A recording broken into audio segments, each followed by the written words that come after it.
My guest today is a talented songwriter and actor who found maybe his perfect role in Jonathan Larson's Tick, Tick, Boom off-Broadway. What's up, Nick Blaemire? Hi, guys. How you doing? I'm great, man. How are you? You must be good.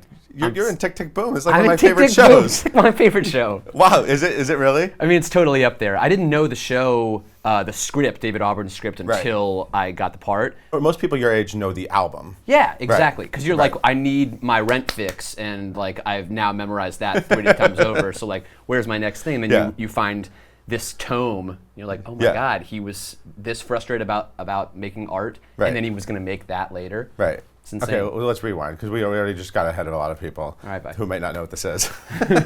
Rent came out. Yeah. I'm a little older than you. I was like a huge Rent head. That was me. And Understand. then it's like 5 years later, 4 or 5 years later, we suddenly heard, wait a minute. Like, and you know, the sad thing about Jonathan Larson is like, oh, he only wrote this one great show. What else would we have, been delivered by this man? What other beautiful works of theater? And it's Yeah. like, oh wait, actually, this one is turning it. And this originally was like, it was like a cabaret act. It was a rock monologue. rock which monologue. Which always makes me Sorry, want to not say, cabaret act. That's not cool enough. No. A That's rock- his way of getting around cabaret act. I Right, think. right. Self-titled by him. And it was in a cool venue. It Yeah, was like Village Gate. Yeah, it was Yeah. like a cool downtown thing. There's video, There's some video online, yeah. right, of him performing it. With Roger Bart singing harmonies right behind him, which is insane. Amazing.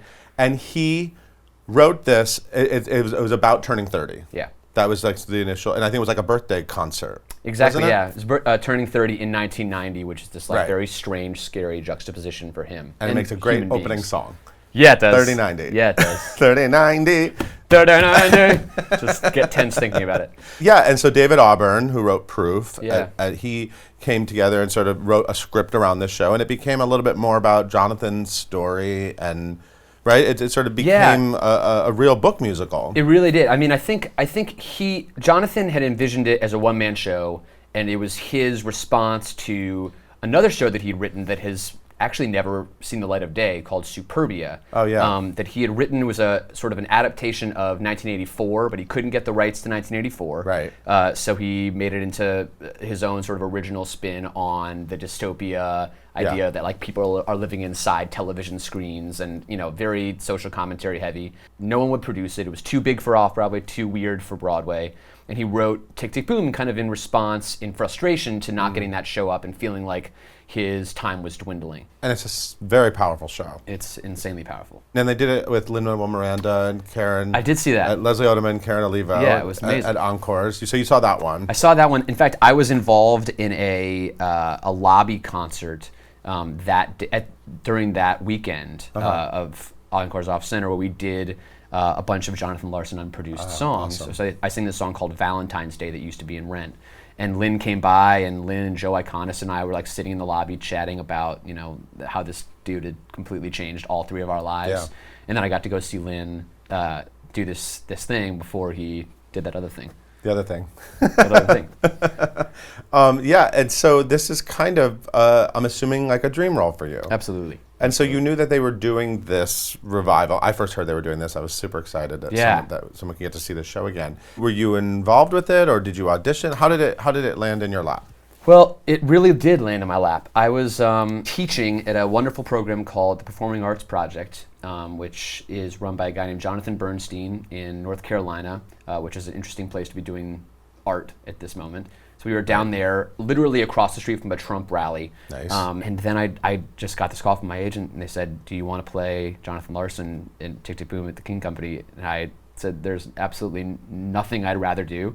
And so they just offered me the part, and I hung up the phone, had like the spike of like, holy shit, my dream is coming true, and then like, oh my God, I have to start working right now. Yeah. And so I did.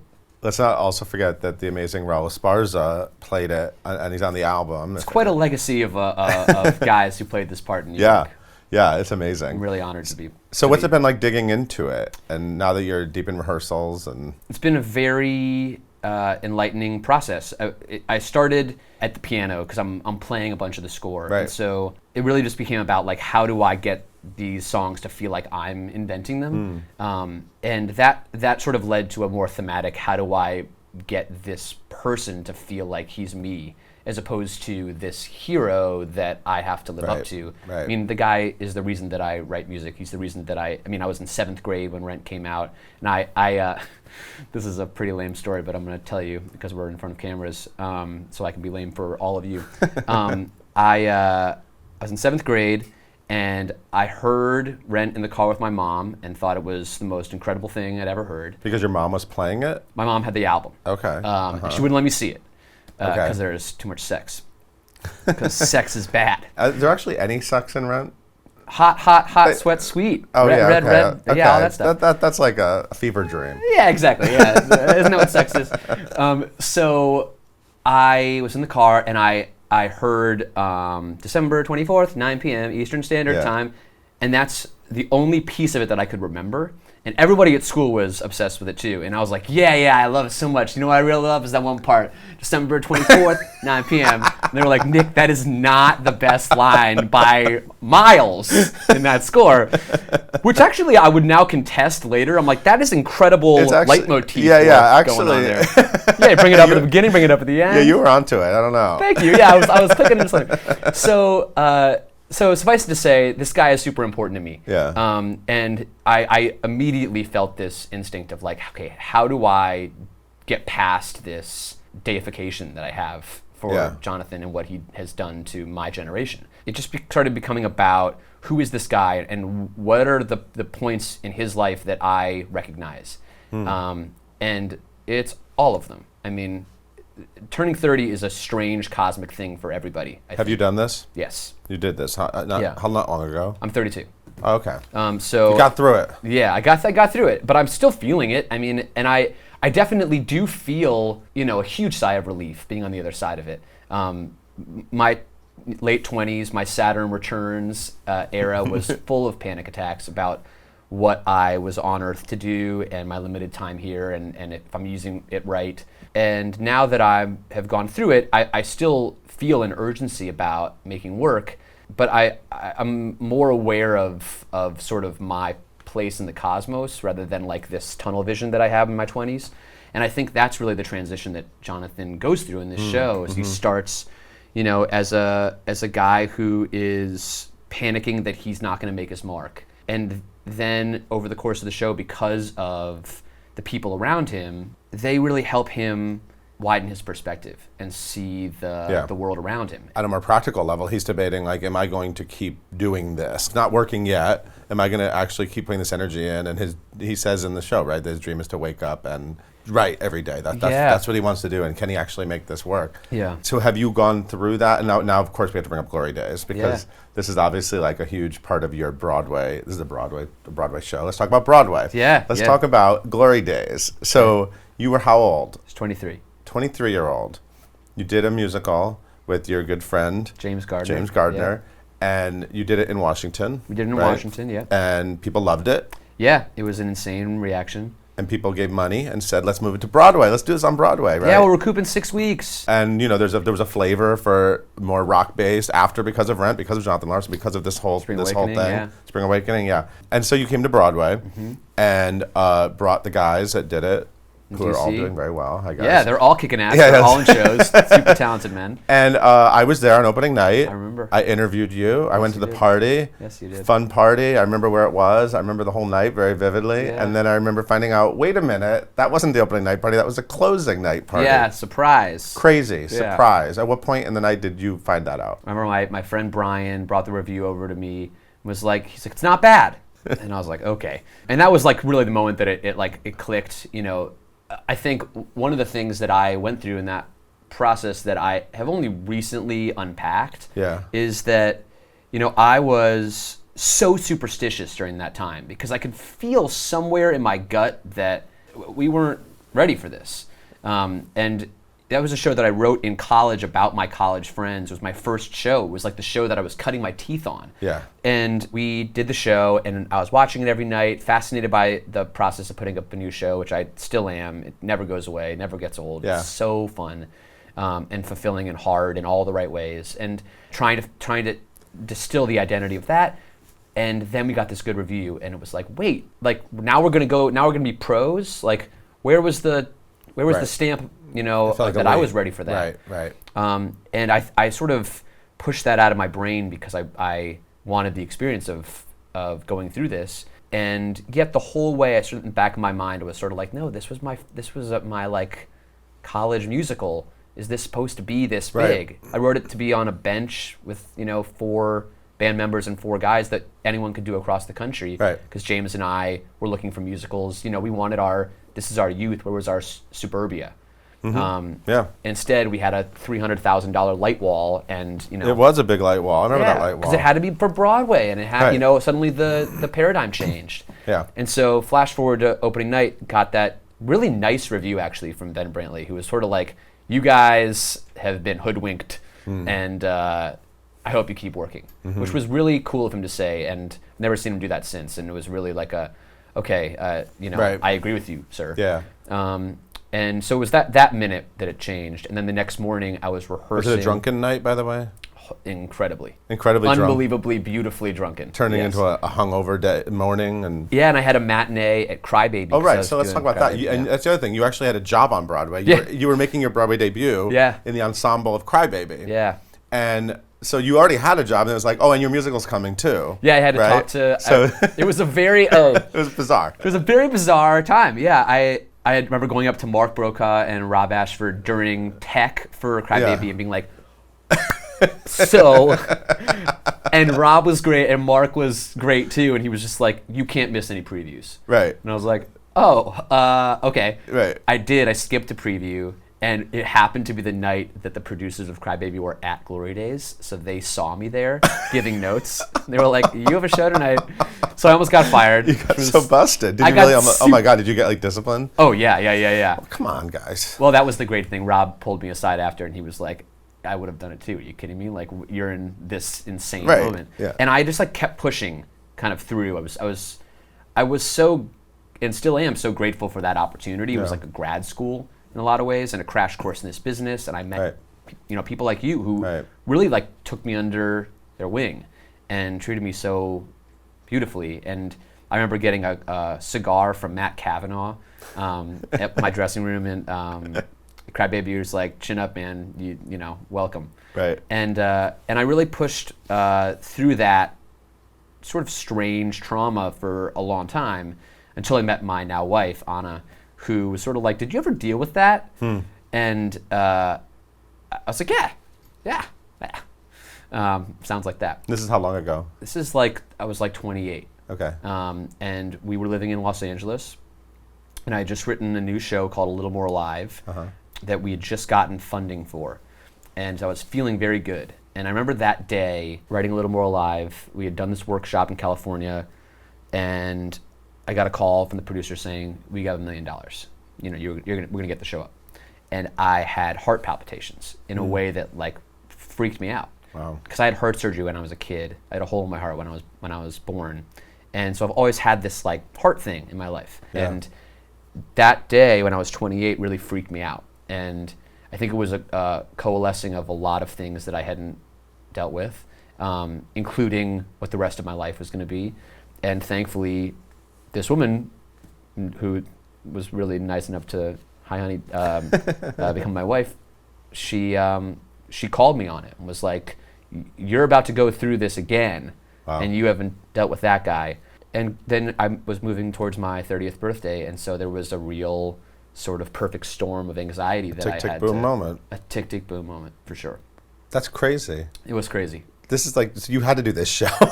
Yeah, I I really did, and it's cathartic in a way that nothing has ever felt like. So do you still have a dream of writing a Broadway musical? Is this still something you want?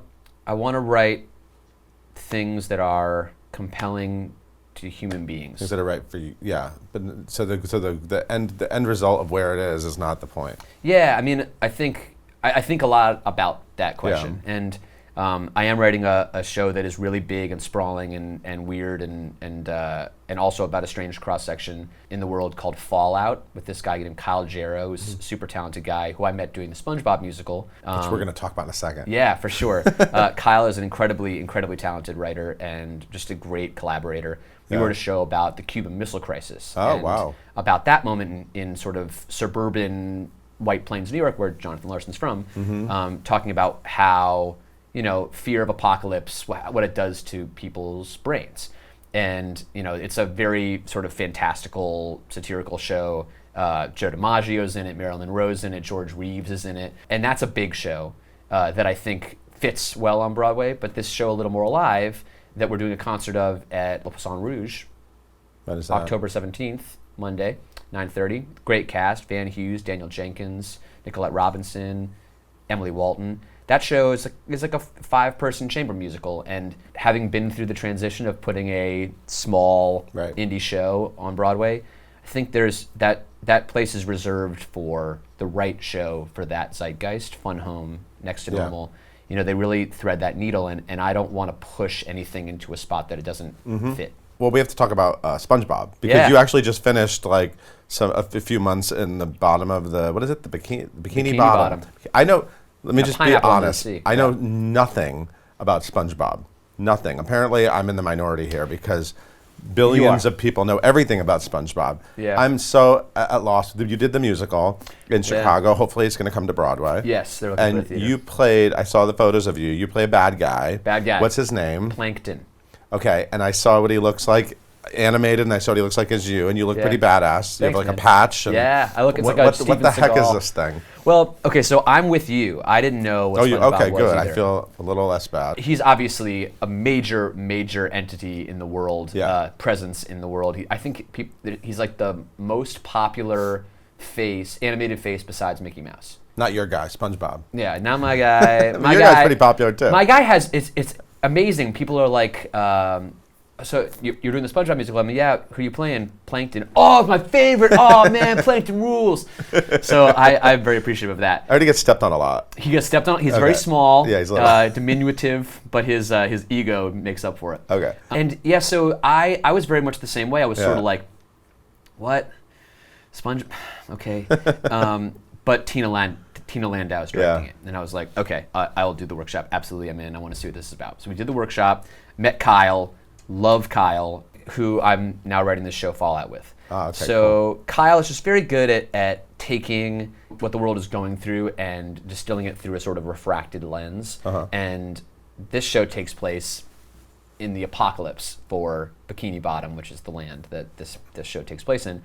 And it just provides this sort of subversive energy that cuts against the expectation of it being saccharine or being cloying, which the show, when I started watching it, I realized is not at all. You expect it to be because it's for kids. Right. But it's really also for like stoner college kids, and there's jokes in there. It's that thing that Disney does so well of, this joke is for the kid and the parent's gonna laugh. Yeah. This is like a sort of edgier, more Ren and Stimpy version of that. Where is that why there's crabs in the Bikini Bottom? I can't speak to that. Okay. I'm just throwing it out there. That's a fair question. That's one of the few things I know about SpongeBob. Yeah. It comes up often in the editorial meetings. It's punny. Yeah. But it's just like, it's a little edgier and darker than I expected, and speaks to some larger issues: police brutality, racism, xenophobia, global warming, climate change. And the way that we talk about them, and the way that Kyle and Tina have constructed this show, is that it really is it sneaks up on you. You get this like big, beautiful world that Tina and David Zinn designed, that's just so out there, and you're sort of enamored by that, and I want to know more about that, and then you realize what they're talking about, and I think that's where it becomes a universal show and a show for young people that isn't like anything else before it. So things are pretty good because you're doing Tick Tick Boom, and then you're hopefully going to do SpongeBob, and that's going to run like as long. You can probably be in that as long as you want to. And yeah. You have a nice like steady thing happening here. I'm very lucky. And you're married, happily married. Your wife married. looks awesome. I've been awesome. looking at her on social media. Yeah, she's doing a play. She wrote a play, her first play called Empathotrax. It's down at the Here Arts Center. It's her first off-Broadway show. She's in LA right now pitching movies. Like, nice. Our household is really bopping.